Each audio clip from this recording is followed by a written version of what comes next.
Welcome to episode 40 of Liquid Velvet Literature. It felt so good, like anything was possible.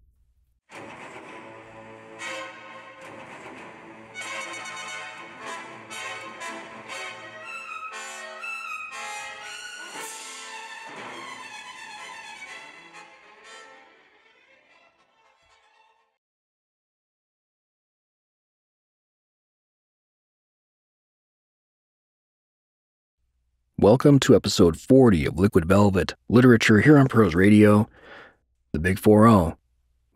Technically, the Big 4-0 for this format. And we started off today with a quote by Tom Petty.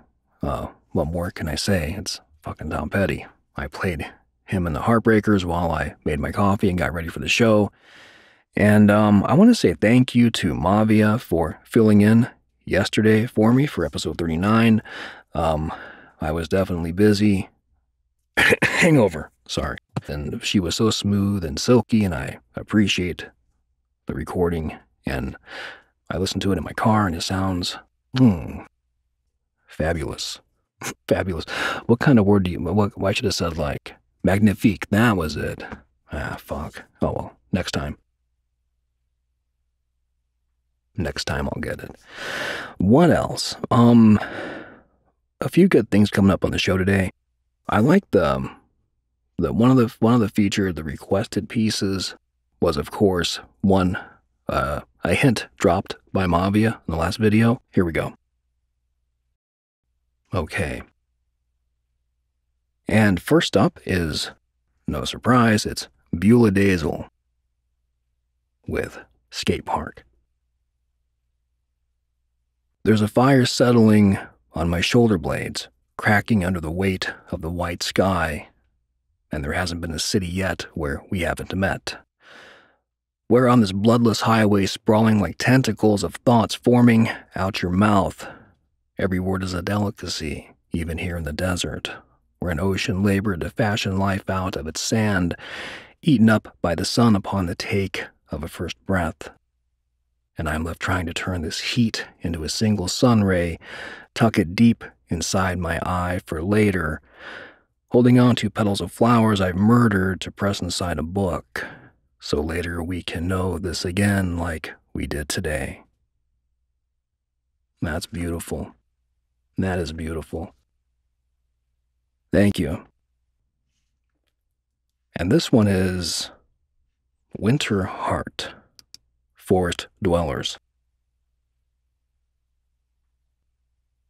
Light filters through the lush tops, leaving an aura of green to behold, the morning sun accentuating their beauty. I walk amidst centurions, their strong standing bodies telling me of a history before my time, and I wonder how many beings have stood in this grove and thought of the same beauty as I. The smell of life and purification, lending such aid to existence. I touch the bark and thank you kindly for all the air you've given me, most inspiring beings, how I wish I could live among you. That's beautiful. I see why that was requested. Susie Snowflake says, beautiful. And Winter Heart thanks her. Yeah. Yeah, that's good. And this one is 4N with a Pompadour in the mirror. I don't know who this writer is, but I love 4N, whatever. I just like the vibe I get from this writer. Fucking hair. Okay. Pompadour in the mirror. I did, with the fine-tooth comb and mousse, I flipped my part today. I did it up the other way, turned my back to the vanity, eyes washed, and Deus Ex Machina, like, oh my god, this is how the world sees me every day.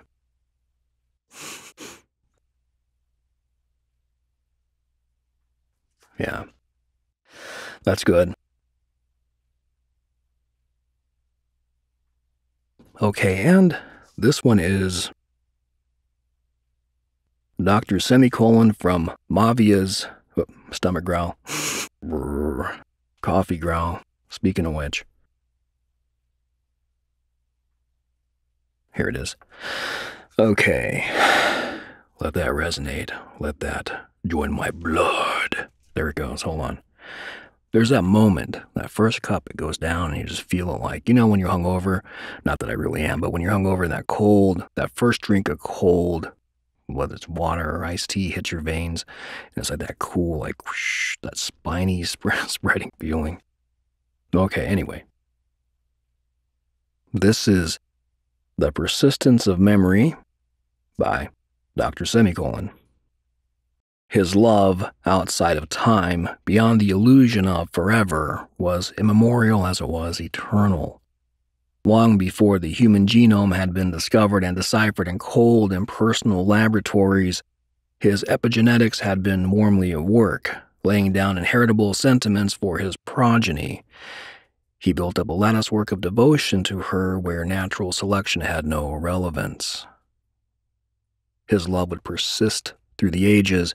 It always had, hadn't it? Some certainties persist beyond memory. His was just a trick with amino acids, bonding junk DNA to the otherwise silent portions of his genetic helixes. But there she straddled, fresh and alive, lovely and kind, and generously giving, and inheritable. Alas, he never taught her to do likewise. He couldn't. It was a process so private and inherently esoteric that he didn't quite understand it himself. How could he translate such mindful machinations into words of instruction? He might just as easily deconstruct love, grief, or loneliness, all of which ensued upon her death. But love and grief and loneliness are constructs of a genetically derived mindfulness. Apart from his epigenetic love letter, and ne'er the twain would meet. His completeness by her was immune to the instructions of mere proteins or hormones. Each time he visited her grave, the tighter his epigenetic bonds became. They stood out, little bombs easily packaged for sorties to his offspring to come. Each time he visited her grave, he would sink to his knees, crying, "I love you eternally. My love is still here now, and will so remain until it becomes the stuff of stars themselves." Hundreds of years later, great-great-great-grandchildren, now unrecognizable to each other on their family tree, visit her grave driven via a powerful, mysterious compulsion. Chance had summated perfectly 3 strangers, 2 men and a boy. Know they must be there, but don't know why. Prudence Blanchard, My Forever Love, May 25th, 1757, September 5th, 1785. The older man said, "I love you forever." The younger man added, "My love is still here now." And the boy added, in a sentiment well beyond his years, "and will so remain until becoming the stuff of stars themselves." They departed, but would certainly, in love, cross paths again. Yeah. Huckleberry Who, very nice, and DrSemicolon thanks him.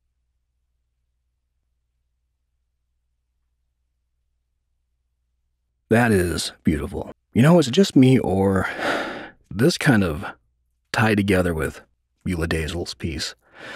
Each with different poles, but I really like I like this one a lot too. Okay. And that's going to wrap today. Thank you for being here, and thank you again to the talents featured on the show today. Some really great writing, some really great. I love that piece by BeulaDaisle, and the two between, and that piece by Gerard DeLeo, DrSemicolon. What a beautiful, beautiful piece of writing that is. And so thank you again for that. Before I go, I'll say it again. If you like to read or write, go to thepros.com and be inspired. Give us your work. We need it. So I'm going to get out of here, and thank you for being here again. I'll see you in 41. And as always, Take good care.